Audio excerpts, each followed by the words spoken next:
It just doesn't add up to me. What doesn't add that up? you live in Mississippi, you have a house in Altus, and your vehicle's registered in Duke. Right. You're shaking so bad. This is uncanny. Okay. Why are you shaking so bad? I got bad nerves to begin with, but obviously it gets worse when I'm dealing with police. Because I'm trying to explain this warning to you. You're shaking like a leaf on these trees with the wind blowing through it. Well, my heart's racing. I don't know what else to say. What began as a routine traffic stop in Oklahoma over a cracked windshield quickly took a different turn. After the driver calmly handed over his license and proof of insurance, the officer began asking where he lived before shifting the conversation toward a request to search the vehicle. The officer suggested that the driver's nervousness was suspicious, using it as a reason to dig deeper.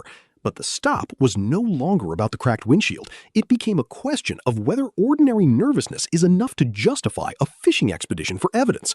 Watch how the driver stays calm, remains respectful, and politely refuses to consent to a search. He complies with the lawful requirements of the stop while standing firm on his rights. In the end, the officer is left with no evidence, no consent, and no legal basis to take the encounter any further. All right. So, Peter? Yes, sir. Where are you guys staying at whenever you're up here in Oklahoma, or over here in Oklahoma? My old boss has a house in Duke. In Duke? Yeah. That's why the vehicle tags are registered in Duke? Right. I mean, I could have just as well used this Kennedy address, but I haven't lived there in a few years. And I'm just having a hard time. I haven't lived in that Kennedy house in a few years, and the house is kind of run down, so I prefer not to even have mail go there. It's kind of a rundown neighborhood, too. Yeah. I'm just curious as to why it just doesn't. You know what I mean?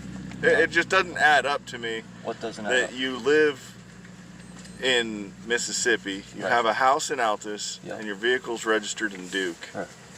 I bought the car in Oklahoma. You bought the car in Oklahoma? Yeah, Enid. Okay, well, so that would be, that'd be logical as to why it's registered in Oklahoma. Yeah. But it just not adding up to me, that's all. Okay. Well, I mean, it don't really need to. It's America. I'm free to travel anywhere in the country. I don't understand what doesn't add up.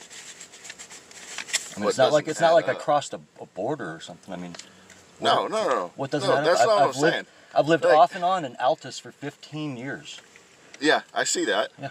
Okay. Whenever I pulled your name up, I could obviously see where you've been in Altus throughout. Okay, because he said he didn't find no history on me here. The other guy. Right. Yeah.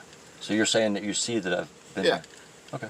Because I seen where there was an interaction between you and another officer here in Altus on, what was it, Judy? Yeah, I got your son? Yeah, there was an incident with my son. I've gotten a ticket here in Altus before. Hang on. Yes, ma'am.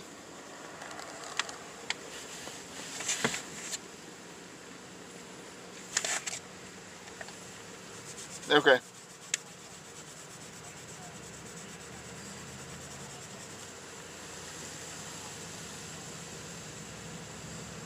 All right, thanks.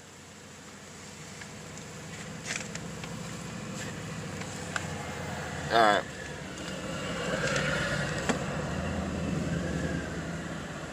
So, Peter, this here is a warning for the cracked windshield, okay? Yep. And this is just so I could show my boss why I talked to you, okay? Okay.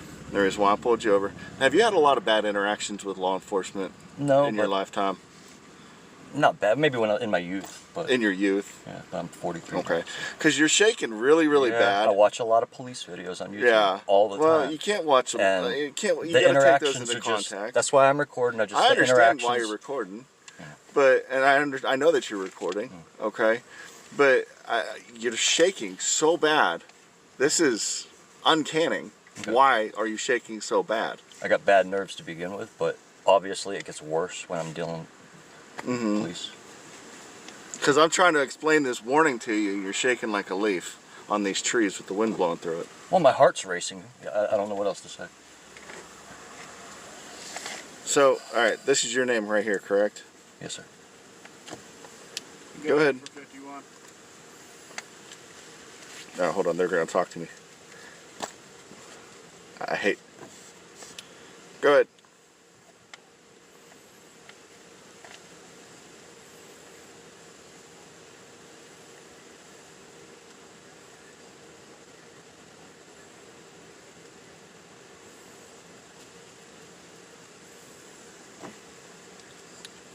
Okay.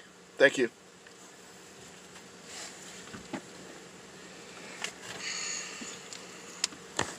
Okay. So this here, that's your name, correct? Yes, sir. All right. This here's a warning for the cracked windshield. Okay. In the state of Oklahoma, if the crack's in the windshield inside the wiper zone, or it goes more than 6 inches across the windshield, it's a safety hazard and the windshield needs replaced. Okay.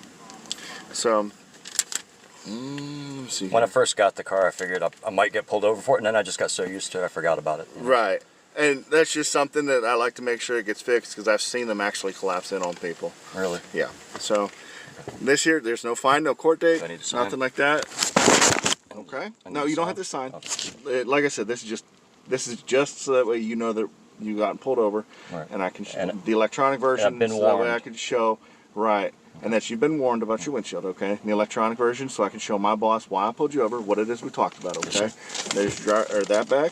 Here's your driver's license and your insurance bag. Okay? My question, do I need to get it taken care of soon then? Oh, absolutely. Since I've already gotten a warning now, Yeah. I'm in the books. Yeah, I absolutely. could probably Get get it pulled taken over today or tomorrow and get another and actually get a ticket for it. Right.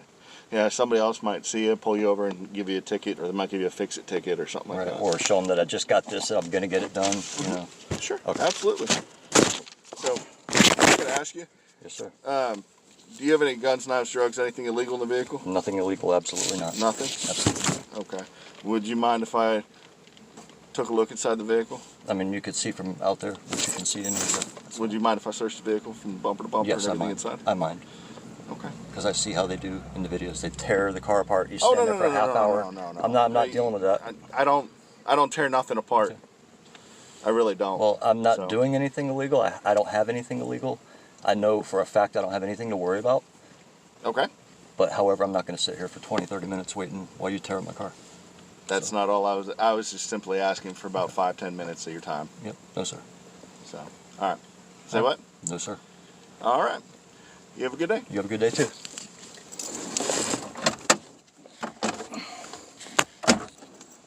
This stop began with a legitimate traffic violation. The officer was well within his authority to address the cracked windshield and issue a warning. But once that purpose was fulfilled, the legal justification for extending the stop became much more limited. The Fourth Amendment protects people from unreasonable searches and seizures. While an officer may ask for permission to search a vehicle, the driver has every right to refuse. Simply declining consent is not evidence of wrongdoing, and neither is appearing nervous. Courts have repeatedly recognized that many people become anxious during encounters with police, even when they have done nothing illegal. Nervousness alone generally does not create the reasonable suspicion needed to justify a further investigation. In this case, the officer pointed to the driver shaking hands and continued questioning him about his nervousness before asking for permission to search the entire vehicle. The driver remained calm, politely declined, and explained that he did not want his vehicle searched. He never argued with the officer or interfered with the stop in any way. Because the driver refused consent, the officer needed an independent legal basis to conduct a search. Without voluntary consent or probable legal justification, the search could not lawfully proceed. In the end, the driver's decision to say no was a valid exercise of his Fourth Amendment rights. With no consent and no lawful basis to search the vehicle, the officer had no choice but to end the stop and let him go.